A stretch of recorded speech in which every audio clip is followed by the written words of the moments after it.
오늘 여러분들한테 드릴 경제에 대한 첫 번째 가장 중요한 메시지가 있습니다.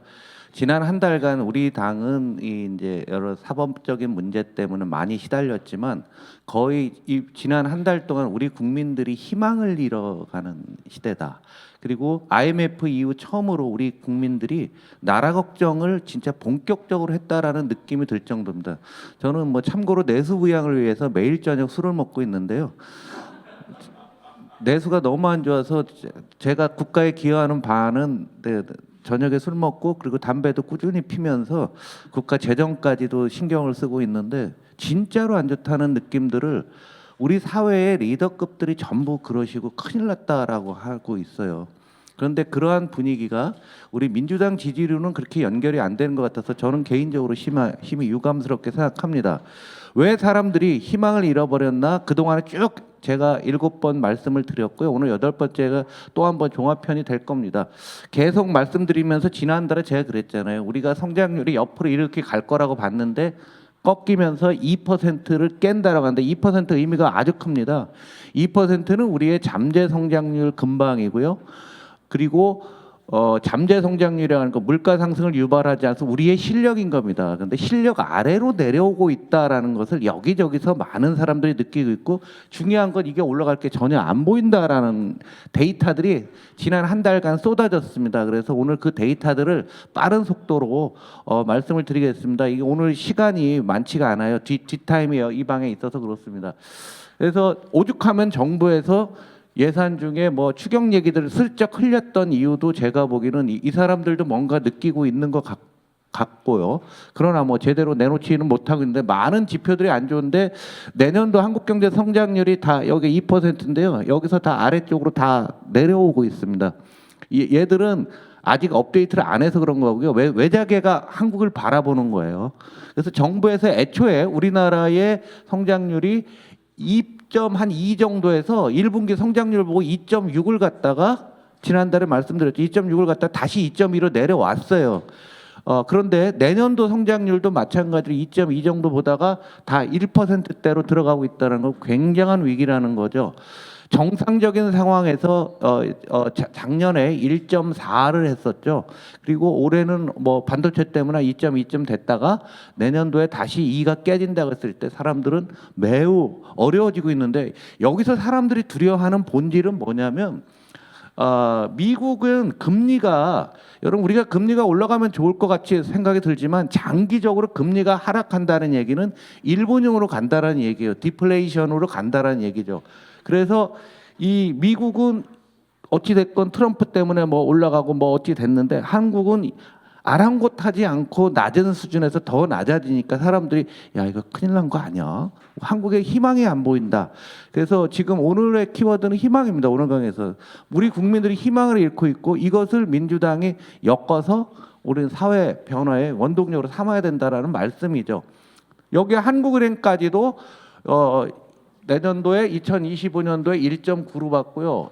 후년도 2026년도 1.8입니다. 1.8 잘 모른다는 얘기예요. 의원님들이 이런 숫자를 방송에 나가신다가 할 때 우리 잠재 성장률 밑으로 전망하고 있으면 굉장히 중요한 일인데 우리나라 그 공부 안 하는 언론들이나 이런 사람들 이런 중요한 것들을 얘기를 안 하고 있는 거죠.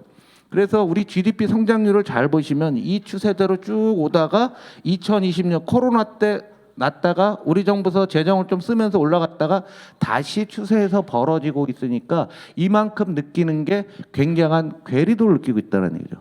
여기서 경기 부양을 위해서 금리를 더 내리려고 하는데 지금 우리나라 환율이요 1,400원대에서 이제는 정착이 되고 있어요. 여기서 금리를 더 내리면 미국과의 금리차 실세 금리차가 가장 높은 1.5%나 나요. 우리가 좀 까먹지 말아야 될 것. 중앙은행이 내세우는 벤치마크 금리, 기준금리라고 하는 것은 그거는 중앙은행이 제시하는 거고요. 그럼 시장에서는 그거보다 좀 낮게 나옵니다. 그래서 우리나라 금리를 내렸을 때 우리나라 자금이 빠져서 미국으로 갈까 말까 할 때 그 임계점에 해당하는 게 얼마인지는 모르나 지금 이렇게 지금 쭉 올라와 있다라는 얘기입니다. 그래서 매우 경제 정책도 쓸 수 있는 게 거의 없다라는 얘기고요. 뭐 그런 이유는 뭐 수도 없이 말씀을 드렸는데 한국은행 자료에서 분명히 나왔습니다. 1년간 이자 비용이 100조 원 정도가 늘기 시작했다는 얘기죠. 민간 부분에서. 이건 제가 여러 번 말씀드렸어요. 가계부채 2,200조, 정부 기업부채 2,800조 두 개 합쳐서 5,000조인데 대출 금리가 2% 증가했으니까 5, 20 맞죠, 유동수 의원님? 네, 100조씩 2년 낸 거예요. 여기에 불을 붙인 게 바로 강원도의 김진태 지사가 불을 붙여놔갖고서 딴 나라보다 거기 간 다음부터 우리나라는 딴 나라와 틀리게 금리의 왜곡 현상들이 나타나는데 어찌됐건 1년에 100조씩 쓰는 거예요. 그러면 여러분 한번 생각해보세요. 우리나라 GDP를 2,300조인데 100조를 이자로 더 내는 거예요. 2020년하고 21년 100조를. 얼마나 큰 돈입니까? 우리나라 내수 경기할 때요. 우리나라 GDP에 내수로 놓고 보게 되면 약 1,100조 정도 보시면 되거든요. 1,100조인데 민간 소비가 1,100조에 그런데 개인만 하더라도 한 5, 60조를 더 내고 있다라고 했을 때 전체 소비의 5% 정도가 빨려 나가고요. 그 다음에 해외 소비가 있습니다. 지금 일본 가면은 통역이 필요 없다고 하잖아요. 한국 사람 하도 많아갖고 그냥 줄 쓴데 가면 다 한국 사람이래요. 여기 뭐 하는 집이에요? 그러면 뭐예요? 가격은 어떻게 하는 거야? 다 알려준답니다. 그러니까 해외 소비가 우리가 한 30조 정도 나오는 거예요. 코로나 때 안 갔잖아요. 그럼 이자로 한 뭐 50조, 그 다음에 해외 소비로 뭐 그전에 10조였는데 지금 30조가 돼서 20조 더 나와 70조가 해외에서 나오는데 내수가 될 수가 없는 겁니다. 이거. 그래서 내수 얘기를 하는 그 자체도 매우 웃기는 거고요. 대출 금리가 중앙은행이 내렸음에도 불구하고 대출 금리들이 여기 보시면은 주택담보대출은 올랐죠. 정부가 가계 4.7 뭐 이래요. 여러분들의 감각이 코로나 때 이게 3% 언저리에 있던 게 이만큼 올라서 유지하는 거예요. 앞으로 내리냐 안 내린다고 보는 겁니다. 더 골 때리는 거는요. 비은행들 보시면은요. 저축은행 일반 대출 11.3이에요. 이거는 담보가 있는 사람들입니다. 그런데 담보 없이 신용대출은 다 19.9예요.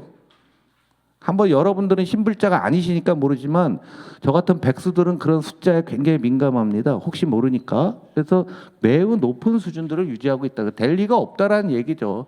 그래서 지난달에 그 산업활동 동향을 보니까 10월 달은요. 9월에 추석이 있었잖아요. 그러면 소비가 주는데 백화점, 마트, 면세점, 슈퍼마켓 다 줄었어요. 다. 뭐 여기 승용차 뭐 차를 좀 더 산 것뿐이고요. 아무 의미가 없어요. 그리고 설비 투자도 보시다시피 10월 달에 보면은 전월비 5.8, 뭐 전년 대비는 조금 늘었고요. 그 다음에 건설도 마이너스 계속 지속되고 있는 거죠. 요 숫자가 플러스로 나와야지만 6개월 지나서 경기가 살아납니다. 그런데 지금 계속 마이너스나 왔다 갔다 하고요. 여기 설비 투자 늘은 거는 반도체 장비예요. 반도체나 배터리 회사들이 대규모 투자를 하고 있기 때문에 걔네가 확 사게 되면은 숫자가 확 늘어나는 거죠. 그래서 우리가 희망을 잃는다고 했는데 한국의 이제 잠재적으로 우리나라 금리가 얼마가 맞을까, 적정할까라고 봤을 때 요건 한 달 전 버전은 2.57이었는데 지금 이번 한 달을 지나면서 한국은 2.57이 아니라 2.2 정도로 떨어졌다라고 감각적으로 느끼고 있고 채권 시장은 반영하고 있어요. 여러분 잘 생각하셔야 되는 게 일본이요. 제가 일본에 관련된 책도 10년 전에 쓰고 세계가 일본 된다라는 명제가 있어요. 다 읽어보셨죠? 그거 읽어보셨으니까 국회의원 되신 거 아니에요? 네, 그 초기에 잘 모릅니다. 거기 갈 때, 아이 뭐 시간 지나면 잘 되겠지. 뭐 금리 계속 떨어지는 거예요. 이런 상황들이 유지되고 있는 겁니다. 그리고 우리 이제 오늘 을지로위원회했다는데 사실 이거 제가 세 달에 한 번씩 나오는 거거든요. 우리 3분기에 가계 소비 지출입니다. 하위들은 이렇게 해서 하위는 118만 원을 벌어서 먹는 거에 22%, 의류 신발에 3, 수도 주거 광열비 18 이렇게 돼요. 올 겨울이 만약에 추면은요 수도 광열비가 확 올라갑니다. 작년 겨울에 보면 이게 20 몇 가지 올라가요. 그러니까 굉장히 어려운 상황이었고요. 이 사람들이 118만 원을 벌어서 130으로 산다. 그럼 140만 원 정도 쓰는데 나머지는 뭐냐? 이전 소득이 되는 거죠. 정부에서 보조금을 받는다든가 뭐 이런 것들 때문에 그런 거고 적자 가구 비율이 55%나 돼요. 그러니까 반면에 상위 20%는 1,150만 원을 벌어서 56%만 쓰는 거죠. 그래서 우리가 긴급 재난지원금 할 때 보편적으로 다 나눠질 거냐 아니면은 선별적으로 할 거냐. 여기서 한번 보시면은 이거는 선별적으로 할 수밖에 없다라는 생각들을 아마 들으실 겁니다. 요걸 금액으로 다 보시고 제가 지난번에 요거 보여드렸어요. 교육비가 118만 원에 2%면은요. 2만 원 쓴다는 얘기 한 달에 교육비를. 이 상태로 20년 가다 보면 이분들의 자제분들은 교육을 거의 못 받으셔 갖고 제가 계급화된다라는 용어를 쓰는 거죠.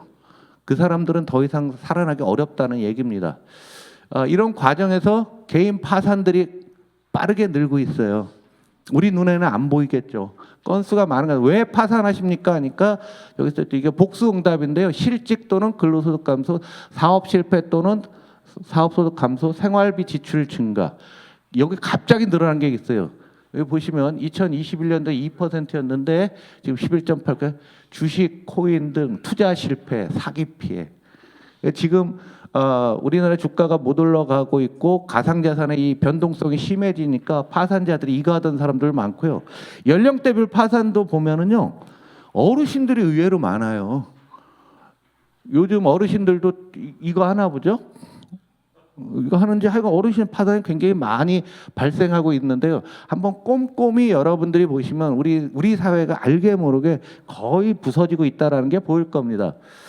수출과 관련해서 놓고 보면 무역협회가 냈는데요. 무역협회가 내년 수출이 1.8밖에 안 는다는 거예요. 우리는 수출해서 돈을 벌어서 그 돈이 낙수 효과로 우리 내수에 뿌려주고 그거로 우리가 소비하고 했는데 올해 수출은 8.4지만 내년에는 이렇게 된다는 얘기죠. 그 수출조차도 이게 반도체인데 반도체랑 자동차예요.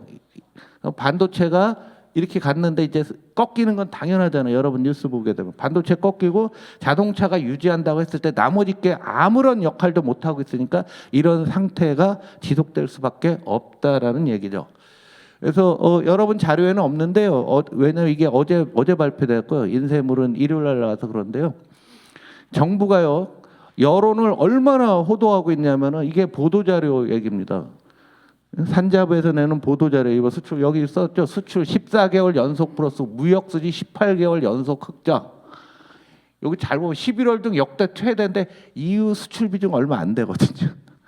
어떻게 하면 좋은 거 보여줄까 하는 게 보도자료를 보면은 정말 처절합니다. 지금 통계청, 산자부, 기재부 보도자료 보면 근데 수출 특히 그래. 그런데 어제 민간연구소에서 똑같은 수출을 뭐라고 했냐면 한화증권 11월 한국수출 마이너스 전환 임박.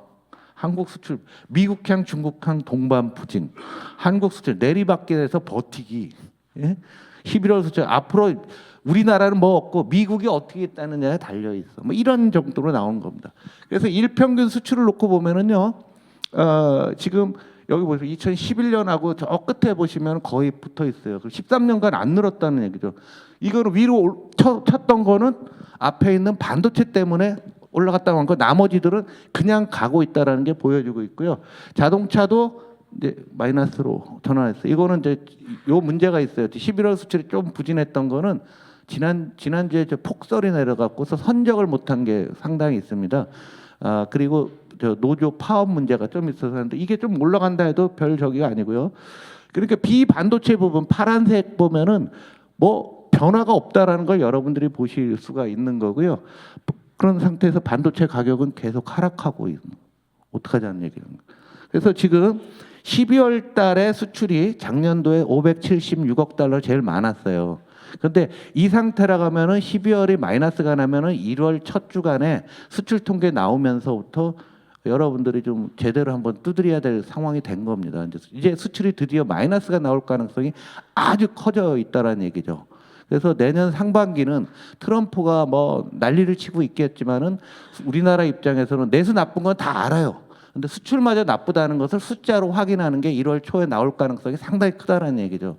미리 여기 대변인도 계시고 그러는데 1월 달에 나왔을 때는 수출마저 꺼지게 됐을 때 상당히 많이 우리가 떠들어대야 될 만한 그런 상황이다라는 얘기죠. 그리고 왜 한국말 왜 왕따일까? 뭐 한국말 뭐 그러는데요. 그냥 도대체 왜 그러냐 해서 어제 제가 하나 다시 정리를 했어요. 한국은 제조업 비중이 경제에서 매우 높은데 그 중에서 수출 비중이 가장 높은 나라고요. 여러분 아시다시피 가계 부채가 딴 나라에 비해서 한국 많아요. 여러분 자료 없어요. 어제서 가계 부채 비중이 가장 높고 이번에 AI 사이클에서 완전히 소외됐잖아요. 빨간색 삼성전자는 딴 나라는 이렇고요. 중국 리스크가 있죠. 지금 중국 리스크 해봤자 뭐 지금 방법이 없어요. 중국은 거기 가서 빵 먹으러 아침 애들 가셨는데 아무 도움도 안 돼. 몸에도 해로워. 몸에도. 김밥 우리 농어민을 살려 김밥 먹는 게 훨씬 낫지. 중국 이거 아직 멀었고요. 망하지도 않아요. 거기 권력자가 있는데 거기다가 성장 전략마저 없는 거예요. 중국이 잘하네 못하네 해도 여기 보시면은 글로벌 사우스라 해서 이머징 그러니까 아세안이라든가 이런 데로 수출을 늘리고 노스 그러니까 이 선진국 수출을 줄인 겁니다. 중국은 암암리에 미국 이런데 우리나라를 보시면 우리는 선진국을 늘려놓고 글로벌 사우스는 옆으로 가고 있고 중화권은 낮춰놓은 거죠. 완전 정책 잘못됐다는 거 그냥 그래프 하나로 딱 보여지지 않습니까? 우리가 뭘 잘못했냐? 중국과 보잖아요. 저만 가봐 이 그래프 보여주나 안 보여주지. 다음부터는 그런 데 가지 마세요. 이러니까 우리나라가 금리도 떨어지고 디프레를 반영하고 주가도 떨어지는 전 세계에서 유일한 나라가 된 겁니다. 지금.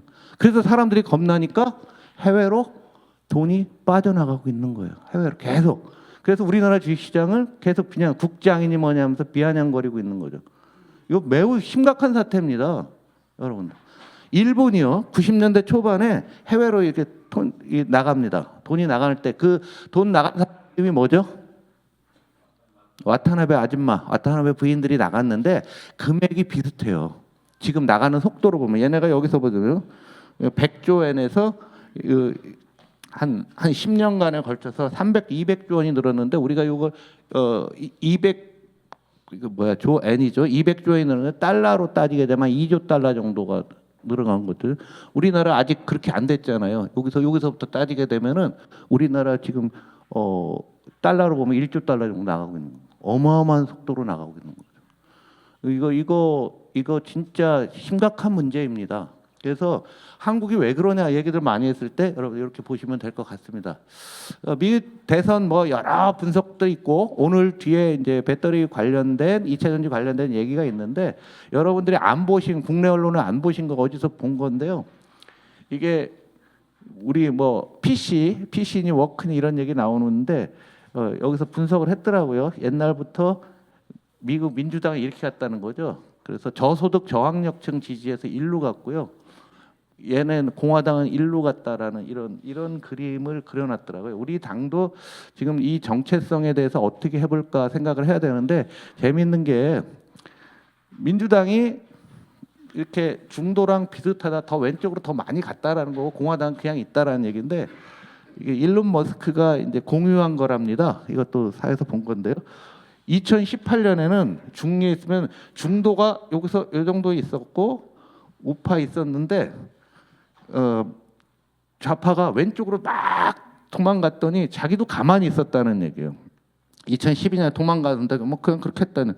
그 다음에 더 많이 도망을 가버렸더니 요 둘 거리가 가까워졌다는 얘기예요. 여기는 멀어지고, 이게 굉장히 의미 있는 겁니다. 그래서 우리 정책을 필 때도 과연 이런가? 그런데 여기 보시면은요,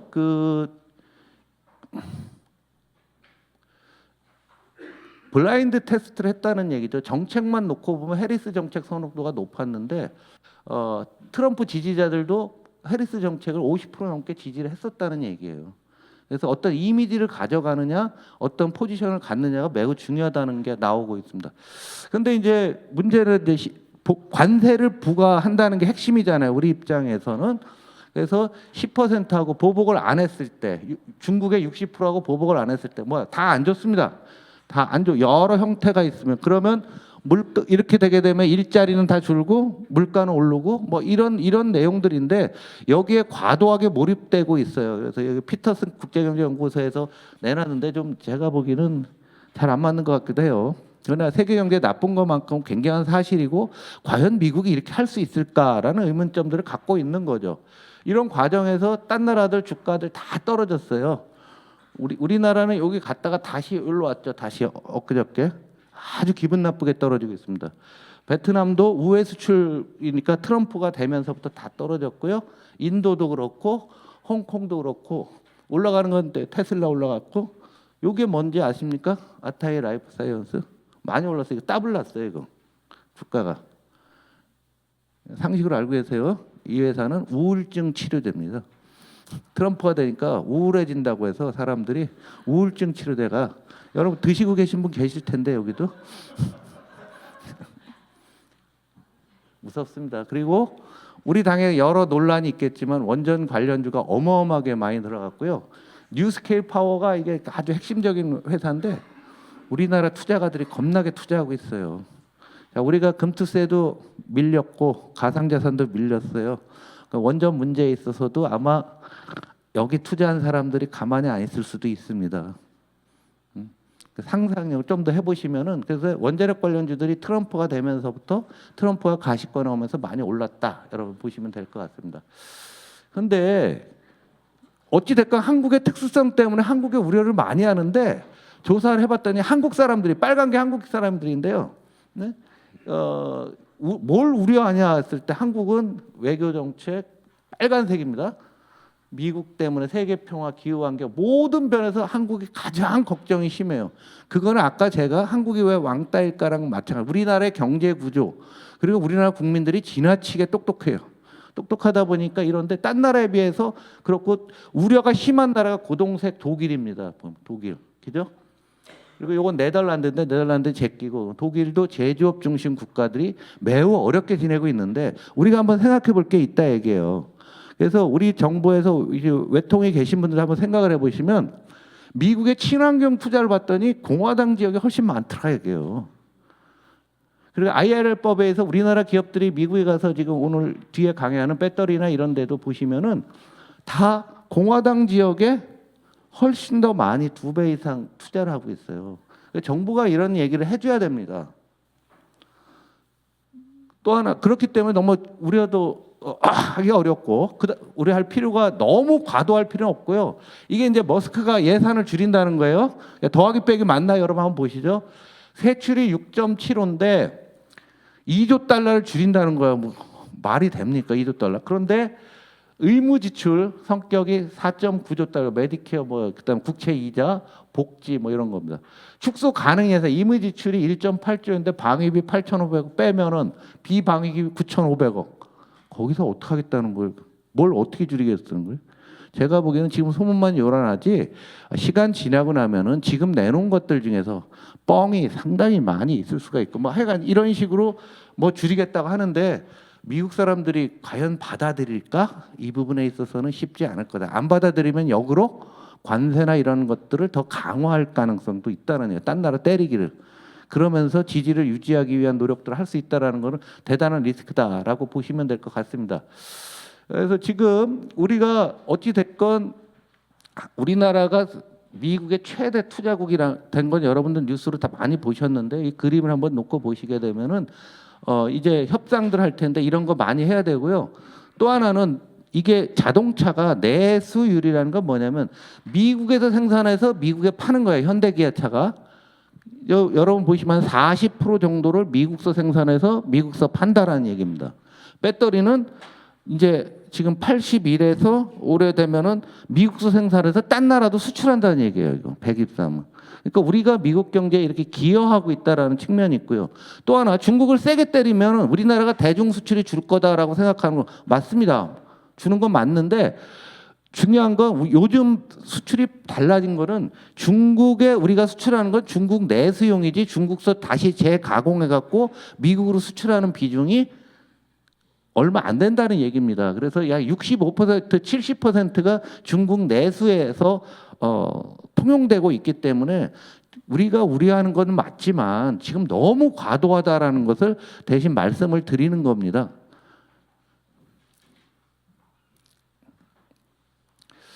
두 번째로 주택건설 통계가 좀 나왔는데요. 여러분들이 상식으로 알고 있고 또 지역구와 관련된 게 있어서 제가 오늘 갖고 나왔는데요. 거주 지역별 그 숫자가 이제 주택 소유율에 자기 집 갖고 있는 사람들 비중을 놓고 보시면 낮은 데들이 대전, 서울이 압도적으로 낮죠.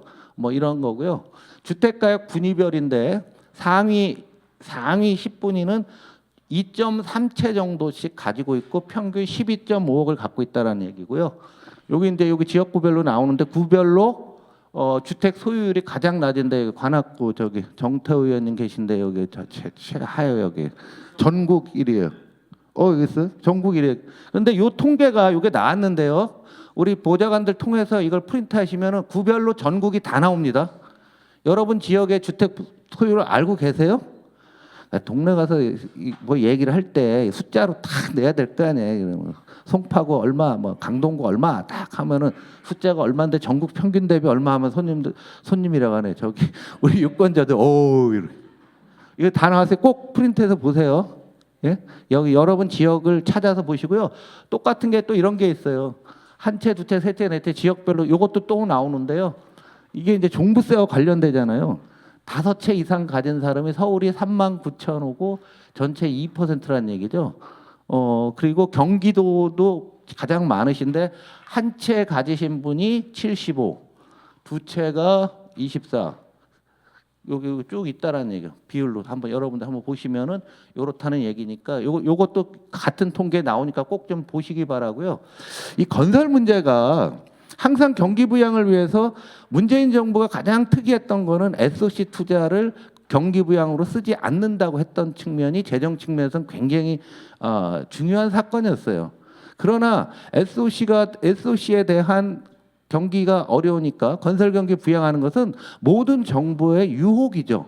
그래서 일본이 버블이 났을 때 웃기는 게 보면 건설업 종사자들이 이렇게 늘어나 여기서 흔히 얘기하는 과잉 투자가 된 거죠. 지금 지역구가 지방에 계신 분들이 일본에서 발생하고 있는 게 동일하게 나오고 있고 한국에서도 폐업도 많지만 신규 등록이 계속 늘어나고 있다라는 거죠. 이 사람들이 뭔가 일을 벌리면서 특히 이제 국회의원들 꼬셔갖고서 뭐 투자하자 막 이렇게 하는 거예요. 여기 넘어가시면 안 된다는 얘기죠. 그래서 요거 건설과 관련해서 여러분들이 좀 많이 보셔야 될 것 같고요.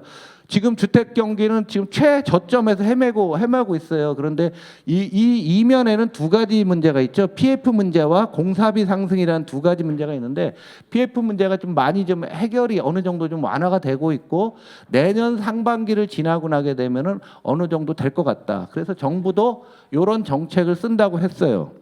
그래서 내년 상반기까지는 착공이 요게 정리되는 과정에서는 착공이 안 되겠죠. 그래서 착공이나 이런 측면은 내년 하반기 정도를 기대할 수밖에 없고 그 이전에는 어렵다. 그리고 공사비도 막 올라가다가 공사비들이 이제는 조금씩 안정이 되고 있다라는 얘기죠. 그러면은 건설 경기 언제 회복됩니까? 내년 하반기 정도 돼야지만 일단 착공이나 분양이 더 늘어날 수가 있다는 게 여러분들이 통계로 보게 되면은 알 수 있다라는 얘기입니다. 그다음에 세 번째 고용 부분은 뭐 계속 보여드렸죠. 계속 안 좋아요. 계속 어르신 일자리 늘고 젊은 사람 일자리 줄고 제조업 일자리 줄고 있는데요. 이번 고용 통계에서 의원님들 꼭 좀 외우시라는 말씀을 드리고 싶은 거는 전체 취업자 1,724만 명 중에서 2,800명 중에서 요 비중을 잘 보시면은요. 우리나라 전체 일자리가 산업별로 얼마가 있다라고 여러분들 꼭 한번 좀 외우고 자료에 좀 포함시켰으면 좋겠다는 생각이고요. 2019년 코로나 이전 대비 증감을 보시면은 제조업 14,000명 줄었고 도소매 52만 8,000명 줄었고요. 그다음에 협회 단체 개인 서비스 83,000명 줄고 어디가 늘었냐? 배달 때문에 배달이 해서 지금 4년 거의 5년간 28만 명이 늘었고요. 과학 전문 기술이 뭐 되네 안 되네도 여기 늘은 정도고 그다음에 이제 정보통신 보건복지가 가장 많이 늘었다는 게 숫자로 여러분들이 보이시는 겁니다. 그런데 여기 제조업을 한번 잘 보시면 현재 제조업 일자리 343만 개 중에서 지속 일자리는 옛날에도 제조업 같은 일을 지금도 계속 하는 일자리가 이건데요.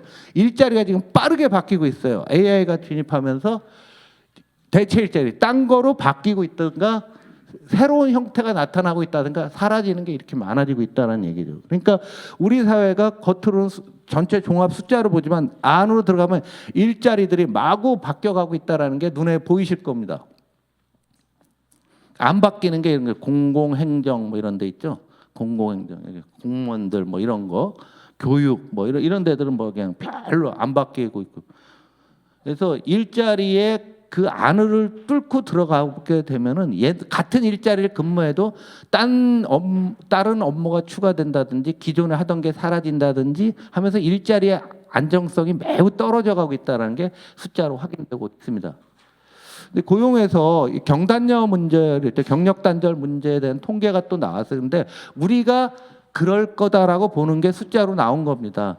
아이가 어릴수록 엄마가 고용을 일자리를 좀 얻게 되고 아이가 여기 썼죠. 6세 이하는 32%인데 이제 초등학교 졸업할 때쯤에 37로 좀 는다라는 게 숫자로 다 나오고 있어요. 그래서 그래도 왜 경력 단절입니까?라고 봤을 때 육아, 결혼, 임신, 출산, 가족도 뭐 이렇다는 얘기죠.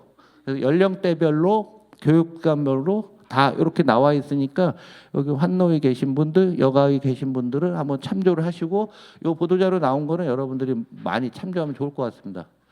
네 번째 이제 산업 구조 조정이 지금 빠르게 진행되고 있는데요. 이거 최근에 잘 놓고 보시면 포스코가 철근 공장 문을 닫았어요. 철근 수요 집계 이후 최저라는 얘기죠. 우리가 지금 삼성전자 문제 하다가 잘 보셨지만 지금 롯데 문제가 굉장히 커지고 있고요. CJ가 6조짜리 라이신이라고서 그 성장 촉진제라고 있습니다. 사료에 들어가는 거 있어요. 여러분 드시고 계세요.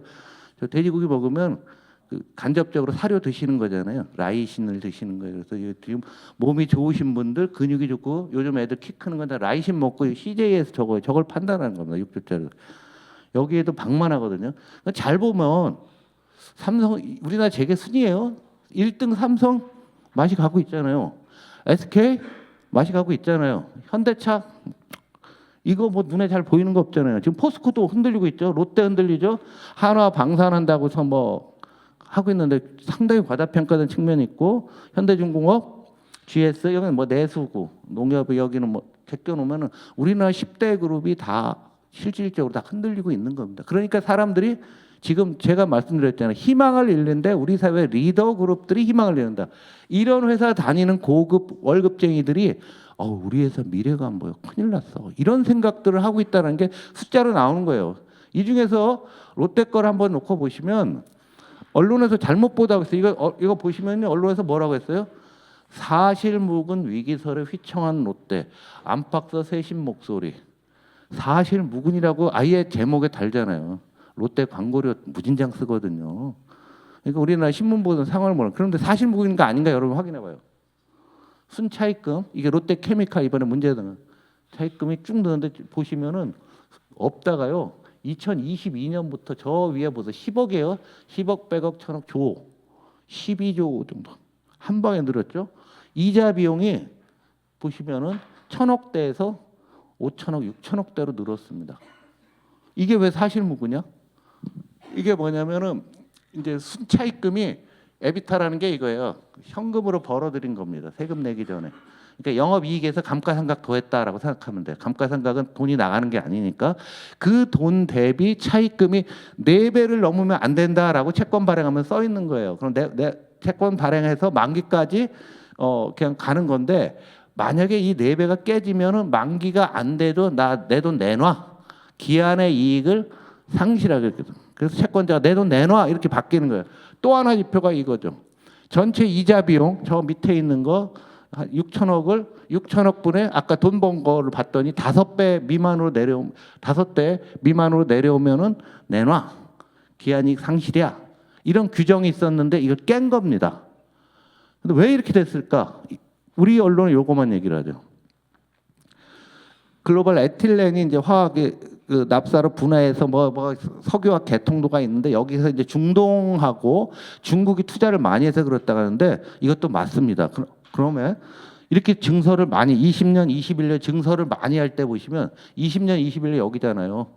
차입금도 없었잖아요. 무슨 일이 있었는데 아무도 얘기 안 하잖아요. 롯데가 배터리 한다고 해서 일진 머티리얼스라는 회사가 있어요. 지금 롯데 머티리얼스라는 회사인데 2년 전에 2조 7천억에 샀어요. 그 회사를. 근데 그 회사가 지금 이 배터리 어렵다는 거 아시죠? 지금 얼마인지 아세요? 어제 제가 찾아보니까 그 회사 시가총액이 1조 1,000억이에요. 2조 7천억에서 1조 1,000억인데 지분율이 53%니까 한 5천억 되는 거예요. 2조 7천억에서 5천억이 된 겁니다. 고려아연 사태도 고려아연에 지금 최연범 회장이 돈을 방만하게 막 투자하니까 영풍 측에서 야 우리 동업자 관계인데 너 막 쓰면 안 되잖아. 이게 투자의 실패를 깔고 있다라는 얘기입니다. 경영 실패가 되는 거예요. 근데 지금 이런 얘기하기 좀 그런데 여기 기자분들 계신가? 우리 상법 개정안을 얘기할 때요. 상법 개정을 해야 된다 말아야 된다 하는데 요거랑도 굉장히 연결이 큽니다. 그러니까 지금 경총이나 환경협에서는 요 문제 때문에 상법 개정을 안 하고 싶은데 얘들이 하도 투자를 엉망으로 하고 막 하다 보니까 이런 문제가 있어요. 또 얘들이 희망을 잃는다는 측면에서 뭐냐면 이런 걸 바라보는 또 다른 회사의 2세, 3세는 무슨 생각을 하냐면 어제 점심에 누굴 만났는데 왜 거기는 이래 현금 만들어 놓으라고 했어요. 현금 쌓아놓고 왜 투자 안 했더니 2세, 3세가 사업 실패에 대한 두려움들이 집단적으로 커지고 있다고 합니다. 왜? 여기 다 2, 3세가 실패하는 거 보이잖아요. 롯데가 이렇게 해놓고 뭘 했어요? 일주일 전에 인사하면서 임원 40% 자르고 지 아들은 부사장으로 승진을 시켰잖아요. 그걸 인수한 회사가 최종 의사결정은 누가 했겠습니까? 신씨들이 했을 거 아니에요. 해놓고 엄한 놈들을 40% 잘라놨다고. 그리고 자기 아들을 부사장으로 승진시키고 어제 보니까 롯데호텔 사장을 5년 동안 5명이래요. 1년씩 하면서 잘라내고 있는 거죠. 그러니까 지금 우리나라가 지난주 11월 달에 우리가 대기업 문제 말씀 많이 드렸잖아요. 그거와 마치 거기에서 전혀 벗어나지 못하고 있는 굉장히 어려운 측면이 있고 이게 산업 구조 조정을 촉진하면서 한국의 미래를 까먹고 있다라는 얘기죠. 일본도 90년대 초반에 산업 구조 조정 들어갔습니다. 그래서 해외 비중을 굉장히 많이 늘렸고요.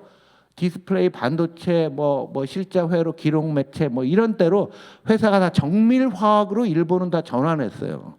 그런데 우리나라는 아직 이 석유화학 구조조정 얘기는 10년 전부터 나온 건데 우리나라 기업들이 아무것도 못했다는 얘기죠. 그래서 이 산업구조조정 너무 함부로 보면 쉽게 생각하시면 안 돼. 그게 롯데의 문제를 떠나서 우리나라 집단적인 현실이 되고 있다는 겁니다. 더 웃기는 거는 이런 일까지 있었어. 신문에 난 건데 이 2세, 3세가 무리하게 증여와 상속을 받았는데 세금을 못 내니까 증권회사나 은행에다가 자기 증여받은 주식을 담보로 잡고서 이제 대출을 받아서 이제 그거로 세금을 내고 이래요, 통상. 그래서 삼성전자가 저기 자사주 매입을 10조 원인가 발표했잖아요. 그런데 이게 담보 이 유지 비율이 있습니다. 130 뭐 회사별로 좀 차이 나는데 대충 130을 유지 못하면 꺼준 돈이 100억이면 이 주식의 가치를 130억 정도로 유지해야 되는데 이게 주가가 떨어지잖아요. 그럼 자동으로 팔려져요. 그래서 5만 원이 깨지면 이재용 회장 담보가 깨진다는 얘기가 있어요. 그런데 실제로 깨지고 있는 애들이 이게 코스모 신도소재 이게 저기 걸요? 그 GS 그룹인가 뭘 그 효성, 한솔 이런 회사들이 대출해 놨다가 OCI 주가가 너무 떨어지니까 이러다 보면 대주주의를 상실하는 코스닥에서는 자주 있었던 일이에요. 그런데 이런 어마어마한 회사들이 다 3세들이 경영하는 회사에서 이런 일들이 벌어지고 있습니다. 그래서 우리가 주식을 살려야 될지 어떠해야 될지 모르지만 우리 국민들이 굉장히 냉소적으로 바뀌고 있는 건 바로 이런 것도 있다는 얘기죠. 다음에 뭐 로봇 아까 동영상도 보여드렸는데 이제 로봇의 제가 가격 얘기를 지난번부터 3천만 원 밑으로 내려왔을 때 뭐가 엄청나게 달라지는데 로봇 각 부위별 단가입니다. 부위별 단가. 로봇 휴머노이드는 사람하고 똑같은 거거든요. 그래서 뭐 여러 개가 있는데 테슬라가 지금 옵티머스가 최종적으로 2만 달러라고 하면은 지금 우리가 1,800만 원이에요. 그런데 환율 뭐 어떻게 하면 2,500만 원 내려면 이거 농가나 이런 데서도 뭐 제조 공장에서 막 쓸 텐데요.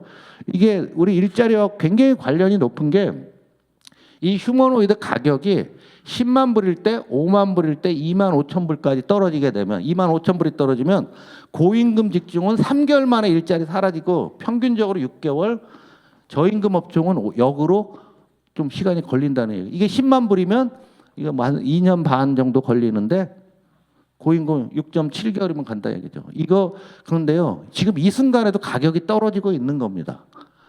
이 함부로 보시면 안 돼요. 한중의원연맹이 있는데 베이징 가지 마시고 상해나 광동 가시면 자율주행차 나오거든요. 자율주행차는 그 자체로 로봇입니다.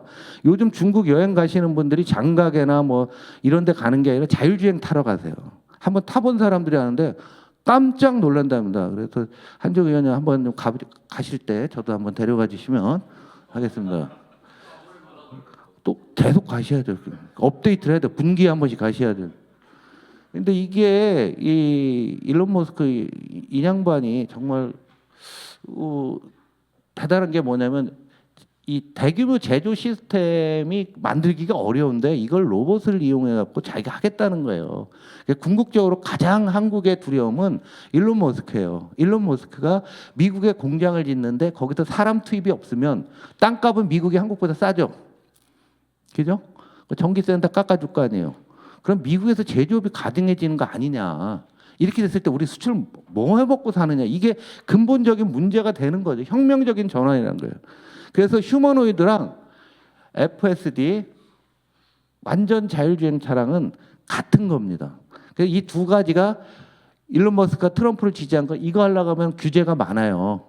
길거리 가다가 사람 있고 막 이 규제 풀려고 했다라는 얘기도 있는데 하여간 굉장히 문제가 심각할 지경이고 이게 됐을 때 얼마 안 남았다니까요. 근데 중국이 먼저예요. 중국은 규제가 아예 없거든요. 없으니까 중국은 하는 거고 미국은 하는데 미국은 주정부가 반대할 수가 있어요. 지금 캘리포니아가 제일 앞서가고 있다. 캘리포니아, 샌프란시스코 그 동네가 앞서가고 있는데 주정부가 막으면 또 미국은 안 돼요. 위험하다고 해서. 그래서 중국이 먼저 하게 되면 다급한 거예요. 미국 입장에서는 일론 머스크 답답하겠죠. 그래서 어제 한국 HBM하고 반도체 장비를 중국에 수출하지 마세요라고서 미국에서 어제 새로운 지침이 나왔잖아요. 행정명령이 나왔습니다. 어제 밤에 나온 거예요.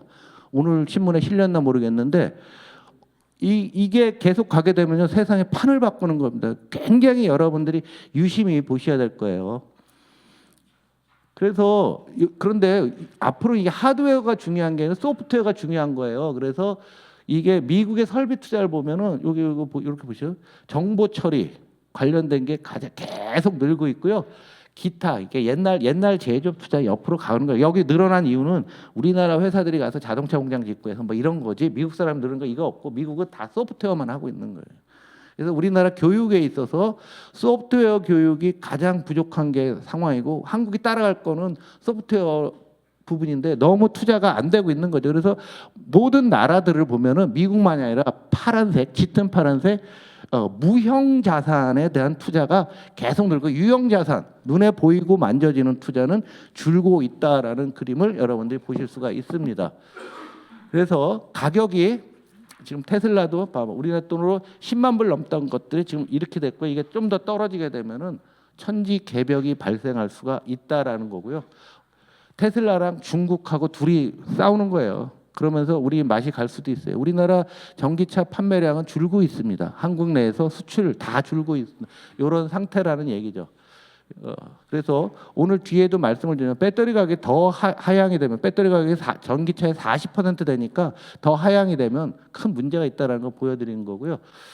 이래서 이제 무인 택시나 이런 것들이 쭉 나오고 있는데 이게 옛날에는 옛날 전기차는 이렇게 나눠서 했는데 한 방에 끝나요. 칩 하나로 끝내버리거든요. 칩 하나로. 굉장히 무서운 시대가 오고 있는데 우리나라 투자를 못한다는 얘기입니다. 매출액 대비 R&D 비중을 보시면 여기 보시면은 현대차, 토요타, 폭스바겐 지금까지 현대차 잘하고 있어요. 그런데 잘하는 거는 내연기관 차에서 잘한 거예요. 그러면 전기차나 이런 부분에서 과연 얼마나 잘할지 투자를 잘할지 굉장히 중요한 임계치에 와 있다라고 보시면 될 것 같습니다.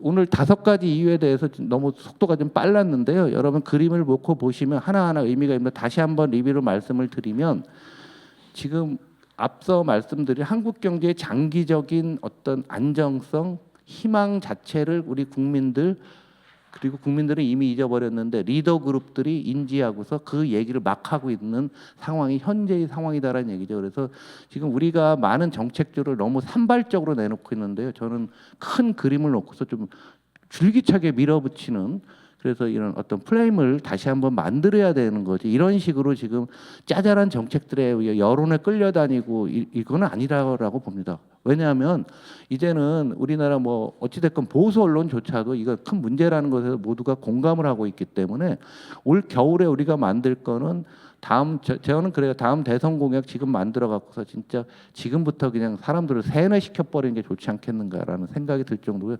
여기서는 기존의 틀을 다 깨야 된다라는 얘기입니다.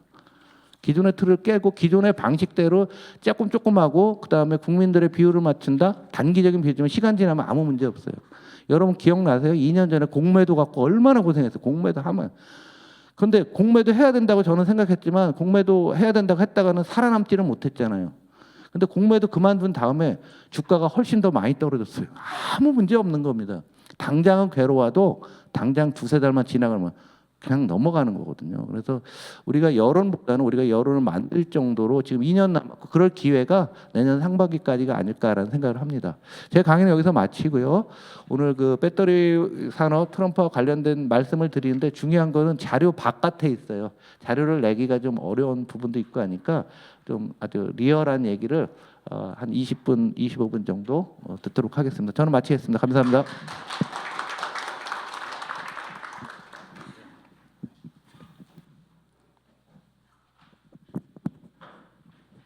네, 안녕하세요. 저는 대외경제정책연구원의 경제안보팀에서 온 조성훈이라고 합니다. 예, 제가 의원학원에 온 지 이제 올해 2번째인데요.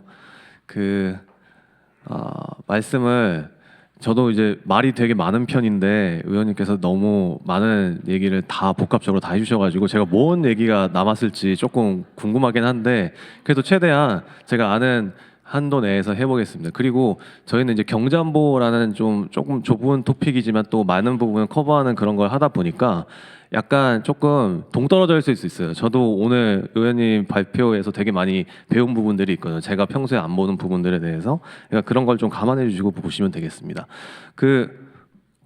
공화당이 상하원 다 장악해서 트럼프 당선됐죠. 이건 모두 다 주지에 알고 있는 사실인 것 같고 사실 저는 왜 트럼프가 당선됐을지에 대해서 이미 벌써 의원님께서 말씀해 주셨지만 전 그렇게 보고 있어요. 일단 경제 이민 분야에 집중해서 보면은 이제 트럼프는 이미 벌써 2023년에 모든 공약을 완료를 하고 더 이상 업데이트 안 했었거든요. 이제 더 이상 할 게 없었어요. 근데 이제 해리스 같은 경우에는 바이든이 이제 압박 때문에 사퇴를 하게 되니까 이제 기회의 경제라는 걸 들고 나왔거든요. 경제 분야에서는 이게 마가에는 역부족이었다고 봅니다. 이 기회경제 내용을 보면은 바이든의 산업 정책이랑 다를 바가 없어요. 저희가 이제 올해 계속 연구를 많이 했던 분야가 바이든의 산업 정책 쪽이었는데 그런데 이제 그 기회경제의 개념을 이제 마가에 대응하기에는 너무 짧고 부족한 내용이었다. 그리고 이제 미국의 선거 자체를 보면은 결국 인종하고 젠더 게임이에요. 여기서 보시면은 이게 보통 그 출구조사 같은 걸 하잖아요. 그런 통계를 보시면은 이제 각 인종별로 인종과 성별로 나누는 걸 봤을 때 여기 백인이 가장 많거든요. 미국에 10분의 거의 70% 정도 되는데 이 남자 여자 갭이 예전에는 굉장히 컸습니다. 여성은 민주당을 많이 지지를 하고 남성은 공화당을 지지하는 이런 이제 갭이 있었는데 지금은 거의 갭이 보이지가 않죠. 거의 갭이 8%로 많이 줄었습니다. 그러면은 어디서 이제 진 것이냐? 이제 흑인의 남자랑 그다음에 히스패닉 남자 자체가 공화당 지지세로 많이 돌아섰다는 거예요. 그래서 이 부분을 보시면은 인종 젠더 게임에서 이제 확실히 실패를 했고 이제 그런 부분이 이제 유권자들의 그 선택에서도 많이 보이게 됩니다. 그래서 이게 트럼프 리스크 인덱스라고 이코노미스트에서 이제 해 나오는 건데요. 이게 보시면은 그 트럼프가 항상 이제 불확실하고 예측할 수가 없다. 사실 저희 정책 공약 분석하는 입장에서는 그보다 확실한 사람이 좀 없습니다. 왜냐면은 거의 말한 대로 다 해요. 저걸 한다고 하는 걸 다 합니다. 그래서 보시면은 정치적 보복 당연히 먼저 할 거고요. 이거 벌써 취임하기 2달 전부터 드라이브 거는 게 다 그런 이유거든요. 지금 그 상원이나 하원 인준 받을 필요 없는 스태프들을 보시면은 다 완전 그 혹시 트럼프 트루스 소셜이라고 혹시 보시는 분이 있는지 모르겠는데 거기에 트위터 리스트에 있는 사람들 다 이번에 그 하우스 치프 스태프로 왔습니다. 그리고 보편관세 이거 할 거거든요. 이거 이거 뭐 트럼프가 처음 하는 거 아니야라고 하시는 분들도 있는데 닉슨 때 이미 했습니다. 그리고 이제 바이든 행정부의 행정명령, 요거는 사실 모든 행정부가 들어서자마자 그 이전 행정부의 치적을 없애기 위해서 많이 행정명령 폐기하고 이렇게 방해를 하는데요. 특히 이제 바이든 같은 경우는 산업정책이라는 걸 살려가지고 했기 때문에 그런 걸 방해할 것으로 예상이 됩니다. 그래서 저희가 이제 그 되게 우려하는 게 뭐 반도체 및 과학법이라는 게 있고 그 다음에 인플레이션 감축법이라는 게 있잖아요. 이게 다 아실 거라고 생각이 되는데 이제 이 부분에 대해서 조금 제가 언급을 좀 드리도록 하겠습니다. 그래서 사실 이제 주요 무역국들이 여기 이렇게 다 있는데 멕시코랑 중국이랑 캐나다가 먼저 맞았어요. 네. 이게 1, 2, 3이니까 이게 이코노미스트의 지수가 꽤 정확한 것 같죠? 한국은 여기 12 정도권에 있습니다. 그렇다고 그러면은 안심할 수 있는 수준이냐? 사실 이제 한국은 미국에 걸려 있는 스테이크가 꽤 되고 제가 이 경제 업무를 하기 시작하면서 되게 놀랐던 게 한국의 미국 의존도가 너무 커요. 그러니까 무역의 어떤 그런 포션으로만 봐도 거의 미국의 40% 정도 이상을 의존하는 그런 걸 보이기 때문에 사실 수입 다변화도 중요한데 수출 다변화도 중요하다는 걸 알게 된 사실입니다. 네. 그래서 사실 트럼프 1기 이후에 이제 트럼프 2기를 대비한다. 이거 사실 다 아는 게 바이든이 당선되자마자 모든 기업들이 다 트럼프 2기를 대비하기 시작했어요. 왜냐하면 일단 그때부터 벌써 바이든이 고령이었고 이제 트럼프가 굉장히 지지세가 꺾이지 않으니까 이거 트럼프 다시 돌아올 수 있겠다. 저희는 사실 트럼프 2기가 문제가 아니라 그 이유가 더 위험한 거 아닌가. 트럼프 아직 정정하고 그 다음에 사실 저희가 생각했던 시나리오 중에 하나가 트럼프가 다시 또 부통령으로 나오는 거 아니야? 이러다가 이게 거의 상황 느낌으로 뒤에 조정하는 거 아닌가라는 우려도 했었고요. 이거 정치 학자분들한테 여쭤보니까 이거 전례가 없던 상황이라서 이게 헌법에 없답니다. 네, 막을 수가 없다. 네, 그래서 저희는 네트워크 및 로비를 강화하는 쪽으로 굉장히 이제 대응을 해왔고, 네, 그래서 IRA 폐지되면 어떻게라는 식으로 많이 나오는데 사실 폐지되긴 조금 많이 어려운 것 같습니다. 이게 공화당 지지세도 워낙 있고 그 주에 대해서 그래서 그 부분에 대한 증거를 조금 보여드리고 이게 그냥 개괄적인 이슈를 조금 다뤄달라고 하셔가지고 핵심 광물 공급망이랑 해가지고 제가 조금 개괄적으로 보여드리고 IRA 외의 내용에도 저희가 어떤 걸 보고 있는지 조금 더 말씀드리도록 하겠습니다. 그 2차 전지 다들 아시겠지만 이게 신산업이라고 하는 거는 다 다양한 광물들을 다루게 되거든요. 이게 구리 같은 경우는 이제 배터리에 들어가는 동박이고 이제 그라파이트 같은 경우에는 음극재에 쓰이는 원료입니다. 그다음에 양극재에는 이제 코발트, 리튬, 망간, 니켈 뭐 이런 것들이 쓰이는데요. 이게 각 국가마다 이게 조합이 되게 다릅니다. 그래서 요거는 제가 이제 유럽 자료를 갖고 온 건데 이게 결국에는 원료가 없으면은 못 만드는 산업이다 보니까 이런 식으로 이제 공급망 관리가 되게 중요한 거고 혹시 우리나라 그 별명 아세요? 광물계에서 우리나라 별명은 그 박물관이거든요. 박물관. 파면은 다 나와요. 다. 모두 다 나오는데 경제성이 있는 광물이 거의 없습니다. 북한 지역이 조금 있죠. 있는데 남한 지역은 거의 없다고 보시면 됩니다. 그래서 제가 작년부터 계속 배터리 산업을 보고 있는데 배터리 산업의 가장 안타까운 면이 막 국내에 자꾸 이제 리튬 채산성 얘기를 많이 하거든요. 근데 그 되게 어려운 일인 게 미국에는 한번 파면은 몇백만 톤 거의 뭐 지구상에서 다 쓸 만큼 그런 매장량이 나오는데 우리나라는 절대 그렇게 나올 수가 없는 구조입니다. 대신 이제 전략적으로 그걸 접근할 수는 있겠죠. 어떤 필수적인 그 공급량으로 인해서. 그래서 사실 이런 공급망을 되게 자세히 그려놓은 것들이 많고 이제 그 중에서 대표적인 그림을 하나 가져온 건데 가장 기억해 하셔야 될 거는 이제 공급망에서 업스트림과 다운스트림이 있습니다. 이게 조금 헷갈리긴 하는데 최종품이 다운스트림이고 이제 원료가 업스트림이라고 하는 거거든요. 근데 보통 다들 얘기를 하실 때 우리나라 다변을 해야 된다면 다 업스트림을 얘기를 많이 하시는 것 같아요. 특히 이제 막 니켈 뭐 인도네시아 아프리카 붙여 있고 코발트 아프리카고 망간도 뭐 아프리카고 뭐 리튬은 또 아르헨티나랑 뭐 이런 데 있다는데 이런 쪽 다변화해야 되는 것이 아니냐. 뒤에서 보여드리겠지만 의외로 다변화가 많이 돼 있습니다. 근데 제일 중요한 건 뭐냐면은 여기 중간 쪽에서 여기에요. 요거입니다. 요게 뭐냐면은 요게 다 이제 특정 국가에서 하는 경우가 되게 많기 때문에 그 부분을 잘 기억해 두시면 되고, 특히 이제 우리나라는 이걸 만드는데 이 전 단계에서의 요 물질들을 다 외국에서 소싱을 해옵니다. 그래서 그게 가장 문제가 될 수 있고, 그다음에 2차 전지를 전기자동차랑 헷갈리시는 분들이 꽤 많으신 것 같아요. 전기자동차 이슈인데 2차 전지 이슈인 것처럼 얘기하는 경우도 많은데, 2차 전지는 실제로 사용되는 게 EV뿐만 아니라 대용량 저장 장치, 그다음에 우리 지금 들고 있는 핸드폰에도 들어가는 거고, 나머지 되게 여러 분야에 쓰이고 있습니다. 특히 군사 용도로도 굉장히 중요하다고 해요. 군사 용도로는 아예 또 다른 기술이 중요하니까. 그래서 이걸 보시면은 아주 대번에 아실 수 있는 게 있으면, 제가 여러 번 발표해서 이제 인용을 했던 건데, 결국에는 가장 문제가 되는 과정이 정제 과정입니다. 아까 제가 말씀드린 그 활물질 만드는 과정. 의외로 이쪽 원료 쪽을 보시면은 다변화가 많이 돼 있거든요. 근데 여기 보시면은 거의 다변화가 안 돼 있고, 만약에 그 대중국 견제를 한다라고 치면은 그 다음에 혜택을 볼 국가들도 정해져 있습니다. 일본하고 우리나라예요. 보시면 일본이 6% 우리나라 10%잖아요. 우리나라가 일본의 산업을 다 가져왔기 때문에 저렇게 나오는 겁니다. 네. 그리고 여기 이제 컴포넌트나 어셈블리 같은 경우도 당연히 저가의 조립이 가능하기 때문에 우리나라에서 또 이렇게 경쟁력이 또 있는 부분이기도 하고. 네. 그래서 여기 보시면 이거는 리튬 기반 양극재 생산 공급 과정을 가져온 것인데요. 여기 보시면은 중국하고 이제 다른 나라에서의 흐름이 어떻게 되는 것을 또 보실 수가 있습니다. 네. 근데 요거는 제가 이제 핵심 공급망 분석하면서 항상 얘기를 많이 드리는 건데요. 이게 그 지리적 분포, 이제 핵심 광물의 지리적 분포랑 그다음에 그 소유 구조를 보는 건데, 이게 구리, 리튬, 니켈, 코발트만 가지고 온 거거든요.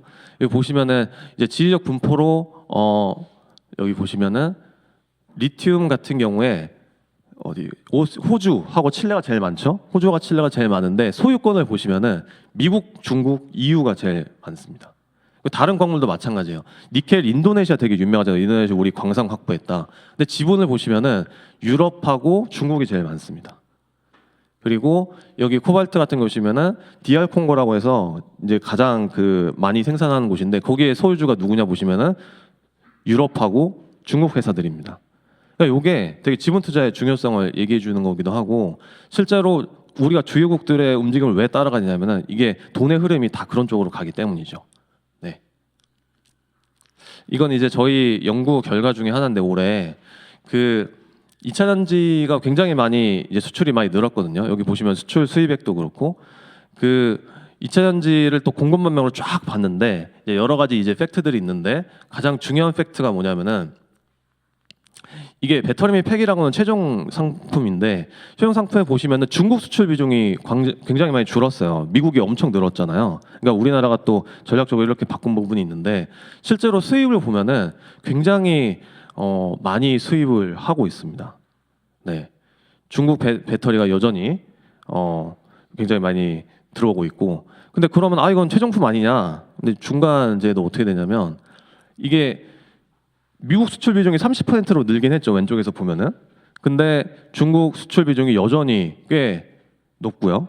그 다음에 수입을 보면 더 심각합니다. 이게 양극재 같은 경우는 이게 아까 활물질도 다 포함해서 이게 되는 건데, 중국 비중이 여전히 줄어들고 있지 않죠. 그러니까 이게 되게 재밌는 게, 우리나라가 뭐 대중 노선을 가냐 대미 노선을 가느냐, 마치 요즘에는 자꾸 이제 미국 쪽으로 다 무조건 가야 되는 것처럼 얘기를 하는데, 우리나라는 미국과 중국 그다음에 어떤 나라도 이제 하나라도 포기할 수 없는 실정에 처해 있습니다. 굉장히 균형 잡힌 전략이 필요하고요. 그래서 저희 연구에서 이런 걸 또 이제 시나리오 분석까지 해가지고 봤는데, 실제로 불확실성이 높든 낮든 우리나라가 잘못 이제 정책 개입을 하게 되면은 이제 그 한쪽에 무역 사이즈를 희생하게 됩니다. 그러니까 그런 경우에는 대체 어떻게 해야 되느냐, 이런 부분에 대해서 저희가 고민을 좀 해봐야 되고요. 한국의 무역 구조에 좀 한계가 있습니다. 그래서 이 경우에는 이제 의원님 부탁을 받고 투자 상황을 좀 점검해 달라 이렇게 해서 제가 투자 자료를 봤는데 이게 낫벳이라고 해서 그 미국의 배터리 협회가 있거든요. 미국 배터리 협회에서는 아주 재밌는 게 각 그 주별로 어떻게 공급망이 형성되고 있는지 이미 다 공개된 자료로 볼 수가 있습니다. 뭐 영어긴 한데 그래서 이제 북미 지역 진출 업체들이 이런 그 지도의 기업을 자기가 띄우기도 하고요. 그래서 제가 이렇게 쭉 모아서 왔는데 이제 각 단계별로 아까 제가 보여드린 앞에 그림에 원료 단계 있고 정제 단계 있고 그다음에 최종 생산품 단계 있잖아요. 근데 보시면은 우리나라 기업들이 쭉 진출해 놓은 것만 제가 이제 미주 지역만 해놓은 겁니다. 캐나다랑 멕시코도 있는데 거기 이제 뺐고요.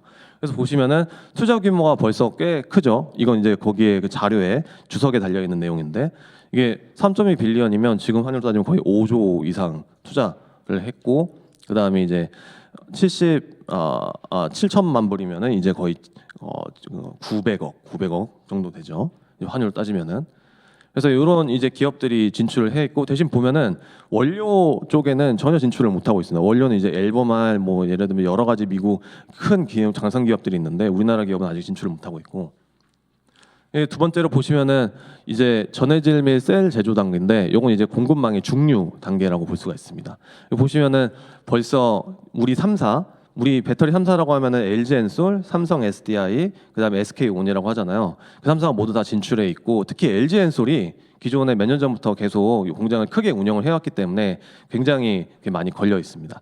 그리고 실제로 자동차 기업이랑 많이 합작을 하죠. 자동차 기업은 두 가지 전략이 있을 것 같은데 수직적 계열화를 해서 이미 자체 생산하는 배터리가 있을 수가 있고 그다음에 합작이 있을 수가 있는데 이게 수직 계열화가 생각보다 힘듭니다. 이게 테슬라 같은 경우 이게 제가 자료에 넣기 좀 힘들어가지고 이제 말로만 드리는 건데 테슬라가 이제 자체적으로 배터리 체인 만들고 막 그거에 대해서 공포심을 가지고 그럴 필요는 조금 없는 것 같아요. 왜냐하면 이게 수율이 중요하거든요. 이 모든 사업에서는 수율이 중요한데 수율이 만약에 70~80%가 안 되면 그 사업이 존폐익이 있다고 해요. 그래서 최근에 우리나라 산업 배터리 산업은 거의 수율이 낮은 경우는 거의 없는데 이게 테슬라가 수율이 좀 안 좋습니다. 테슬라가 제가 공식적으로 말씀드리기 좀 어려운데 굉장히 좀 안 좋고 그 다음에 네? 비아디 수율은 어마어마하죠. 예. 그러니까 중국과 한국밖에 없습니다. 사실 거의 경쟁이. 제가 이 얘기를 왜 드리냐면 며칠 전에 노스볼트가 파산을 했어요. 이제 제가 배터리 산업 보기 시작할 때만 해도 노스볼트 막 유럽의 엄청난 기업 해가지고 몇천억 원 막 수혜를 받고 막 그랬었거든요. 근데 노스볼트 수율이 이제 최근에 엔지니어들의 어떤 그 비밀 뭐 예를 들면 계속 내용이 나오는 걸 보면 5%가 안 됐다고 해요. 이거 말이 안 되는 거죠. 이게 배터리라는 것도 이제 그냥 막 이렇게 짓는 것이 아니고 정말 많은 기술과 노하우가 필요하고 특히 이제 반도체 산업도 마찬가지인데 이게 장비를 다룰 때 사람의 노하우가 되게 중요하다고 하거든요. 그래서 여기 보시면은 그런 노하우들을 결국 다 활용하기 위해서 이렇게 합작 조인트 벤처가 굉장히 많다라는 점을 말씀을 드리고 싶습니다. 네. 그래서 모듈 및 팩 부분에서는 이제 이런 식이 돼 있고 제가 사실 요 숫자는 그 자료에 없는데 따온 이유가 있어요. 이거 다 우리나라 중소기업, 중견기업들이거든요. 이게 보시면은 배터리 3사 많이 주목하는 것 같아요. 배터리 3사 많이 힘들고 그러니까. 근데 중소 중견기업 이것 때문에 엄청 스트레스 받고 고민 많이 했습니다. 왜냐면은 돈도 없는데 가래요. 영어도 못하는데 일단 미국 가랍니다. 그래서 그나마 엘레베마즈 같은 경우는 굉장히 한국 친화적인 주인데 다른 주들은 그렇지가 않아요. 다 공화당 주란 말이에요. 저도 이제 공화당 주에서 살았지만 미국에서 이거 굉장히 힘들어요. 거기 살기. 굉장히 저희 보는 시선도 다르고.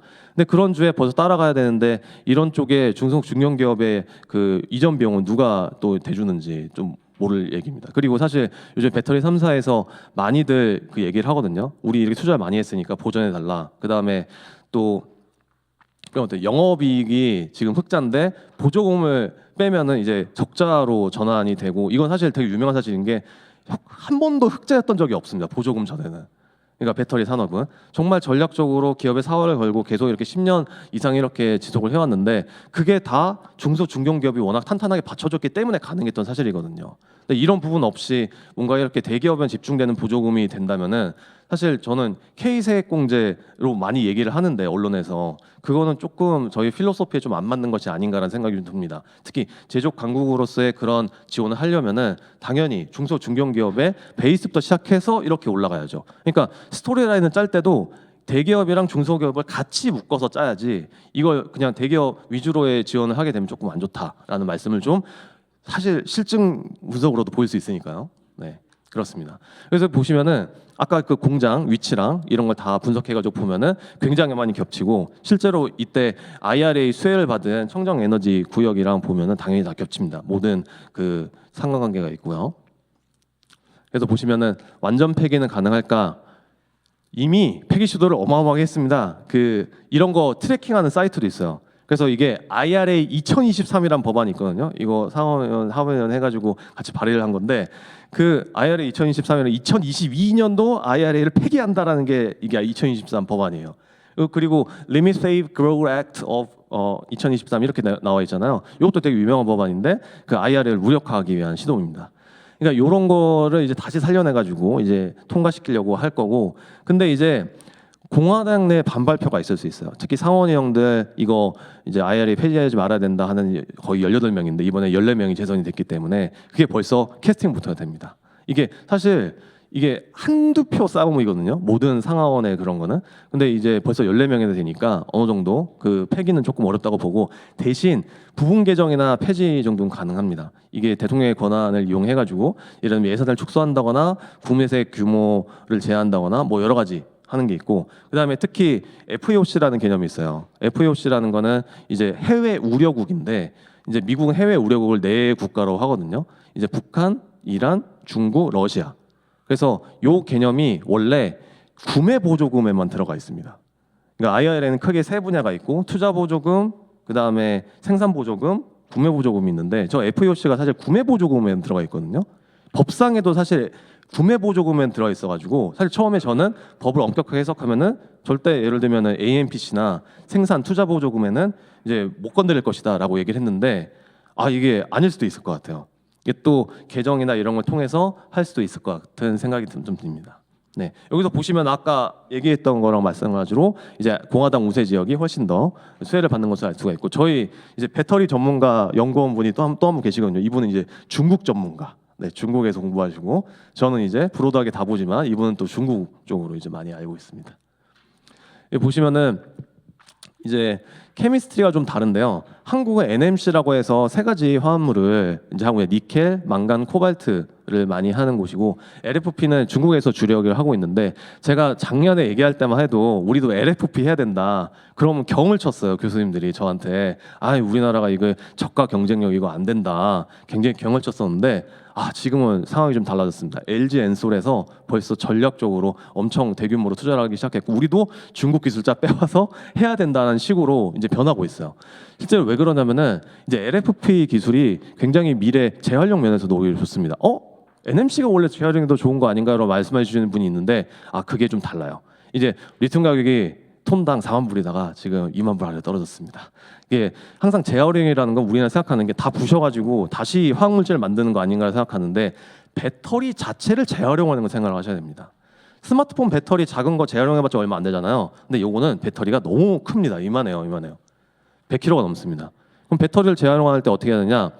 만약에 충전 효율이 80%밖에 안 된다고 하더라도 그걸 다른 용도로 사용하는 것이거든요.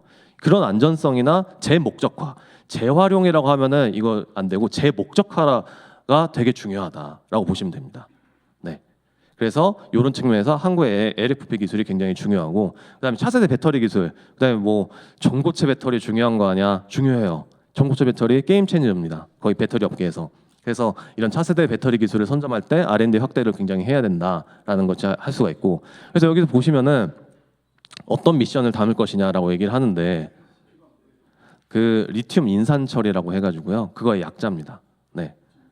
네. 그래서 인산철은 사실 재활용 가치가 없어요. 네. 그래서 리튬만 가치가 있어서 LFP는 뭐 재활용을 할 필요가 없다라고 얘기를 하는데 그건 사실 우리나라 화학 기업의 이해에 달린 겁니다. 그거는. 왜냐하면은 LFP 자체를 ESS로 활용할 수도 있고 그 배터리를 부시지 않고 그대로 다시 포장을 해가지고 다른 목적으로 팔기도 하거든요. 그래서 재목적화라고 하는 겁니다. 그래서 저는 이걸 사실 왜 가져왔냐면은 이거 저희 이제 최신 자료에 나온 거거든요. 중국의 침범이 장난이 아닙니다. 네, EV에서 보시면은 테슬라, 폭스바겐, 현대기아 뭐 탑 3죠. 근데 GD 자동차랑 BYD가 엄청 올라오고 있습니다. 올해 하고 작년 통계고, 그다음에 글로벌 전기차 배터리 시장 점유율을 보면은 CATL이 중국을 빼고도 이제 1위예요. 그다음에 LG엔솔이고 SK온이고 파나소닉, 삼성 SDI 이렇게 있죠. 그다음에 BYD, 그다음에 CALV, 파라시스가 있습니다. 네, 그러니까 이런 보시면은 굉장히 중국의 침공이 대단하고 그 모든 나라에서 이제 이 EV 배터리 시장에 중국 침공을 우려를 하고 있는데요. 그래서 이제 결국에는 우리가 지원을 확대를 하려면은 어떤 미션을 담을지 생각을 해야 될 것 같습니다. 우리는 사실 미국처럼 대중국 견제 대놓고 할 수 없거든요. 그래서 대신 저희는 이제 지원금 같은 걸로 이렇게 차별을 좀 하고 있는데 그것도 사실 문제 삼으면 다 걸고 넘어질 수 있습니다. 그러니까 이런 상황에서 이게 미션이 되게 중요한데 제가 뒤에서 좀 얘기를 해드릴 건데요. 이제 요거는 이제 생략하도록 하겠습니다. 왜냐하면 이건 되게 전문적인 자료기도 하고 지금 시간이 없으니까 피해를 본다는 얘기예요. 피해를 보는데 대체 수출이 엄청 됩니다. 여기서 보시면은 여기 아세안, 한국, 일본, 대만, 인도, 기타 아시아 이렇게 제가 써놨잖아요.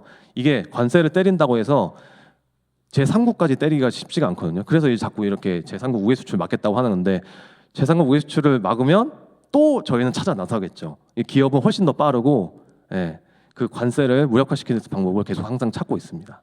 네. 그래서 보시면은 이제 제가 마지막일 것 같은데 그 트럼프만의 그 그러니까 제조 정책이 있어요. 그걸 이제 공약집에 보시면은 뭐 전략적 국가 제조 이니셔티브니 4개년 국가 리쇼어링 계획이니 그러니까 이게 트럼프가 저걸 재선 때 못 해가지고 그러니까 2021년 때 못 해가지고 떨어졌거든요. 그래서 이번에는 자신만의 이제 산업 정책을 할 거라고 생각하고 그 산업 정책은 항상 이제 관세 정책의 아래에 하부 이제 의미로서 이렇게 있는 거고 특히 이제 화석연료 채굴 공약을 이제 걸었거든요. 그게 이제 공화당 정당주의 drill baby drill인데 이제 화석연료가 또 과잉 생산되면은 가격이 떨어지게 됩니다.